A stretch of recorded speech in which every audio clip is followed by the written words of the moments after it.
Welcome, everyone. I'm excited to be here with you. We're here to talk about macroeconomics. At the end of this talk, my hope is that you'll have a greater love for the economy. My name is Bruce Kerber. I'm the author and originator of the Divine Economy models and the Divine Economy theory. I'm an economist in the classical liberalism tradition. Today, we're going to consider the following statement on a screen share. Time preference is high or low, but always positive.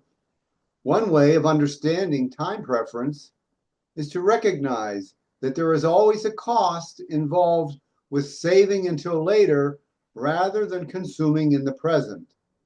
It is either relatively high or relatively low. The higher the time preference, the higher the discounting applied to the future. If people foresee war or fear for the future, they will have a high time preference and will save less. Today's example is about reacting quickly. There's something quietly intense about Julius, a sharpness in his gaze, as though he's always decoding a riddle that others don't see. He grew up in Uganda, in a household where resources were few, but wisdom was plentiful. His parents and grandparents never spoke of wealth as the goal, but they knew something deeper, that education was a key, though few understood just what it unlocked. So Julius studied not just facts, but the logic behind them. In time, this habit of questioning led him to a strange sort of awareness. Problems, it turned out, weren't just obstacles, they were clues. And solving them, that was his edge. He began to meet needs in his community, small at first, then expanding. But the real puzzle wasn't just the market, it was time itself. In Uganda's shifting economic landscape, with inflation always lurking, he discovered a hidden law. Delay meant decay.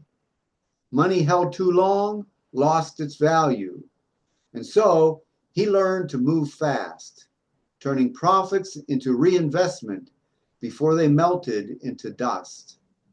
Now, when Julius acts, it's swift and deliberate. Like a man who hears a ticking clock, no one else can.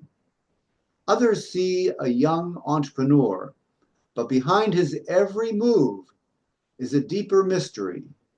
Not just how to survive, but how to thrive in a world where certainty is fleeting and every moment counts. Time preference is high or low, but always positive. One way of understanding time preference is to recognize that there is always a cost involved with saving until later rather than consuming in the present. It is either relatively high or relatively low. The higher the time preference, the higher the discounting applied to the future. If people foresee war or fear for the future, they will have a high time preference and will save less. Does time preference have anything to do with the feeling of mortality? When Sherry was a child, she believed time was endless. Wrapped in love and the gentle rhythm of family life, the world felt like a place without clocks. Just sunshine, play, and dreams of forever. That illusion clung to her until she was about 4. Before that, even when she was told, not now, or maybe later, the words drifted past her like a breeze. But something changed the day she truly longed for something. Not just a toy, but the apple of her eye tricycle. the one with the gleaming red paint and silver handlebars, the one that seemed to shimmer with magic. Her parents said she'd have to wait until her birthday, weeks away. And so began the longest countdown of her young life. As each day passed, anticipation swelled. She didn't just want, she waited, imagined, dreamed. And in that waiting, something inside her shifted. The cost wasn't in coins, but in time. She had to give up the comfort of now for the promise of later. When the day finally came and she laid hands on the tricycle, it was more than joy. It was understanding, a quiet revelation that everything meaningful carries a weight, and that time, mysterious, invisible, relentless, touches all things. From that moment on, time was no longer just the space between birthdays. It became a force, shaping choices, deepening values, and whispering that forever isn't free. It's earned, one moment at a time. What can we learn from this life lesson? Time is quiet, but it's always there, a shadow behind every decision we make. We often think of moments overlapping, of things happening at the same time, but that's just an illusion. Every action stands alone, a single choice in its own slice of time.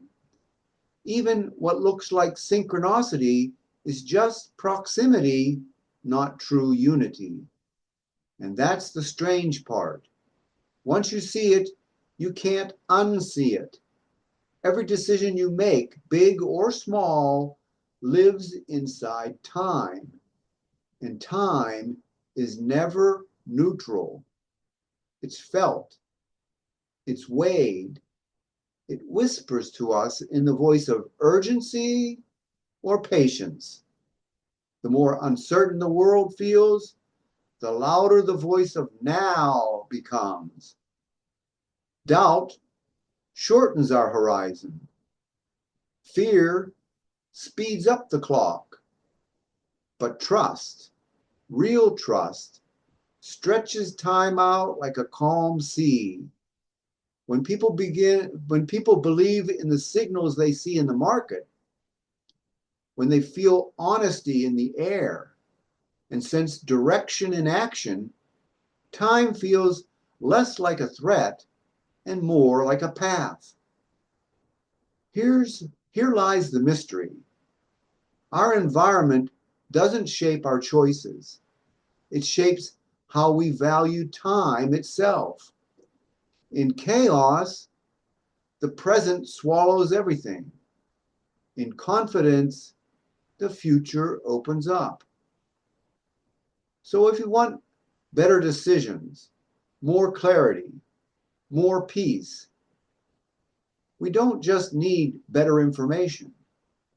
We need a culture of sincerity, of focused, fearless movement, because only in that kind of world does time stop chasing us and start working with us. I hope that you'll subscribe to this YouTube channel. I'll see you next time.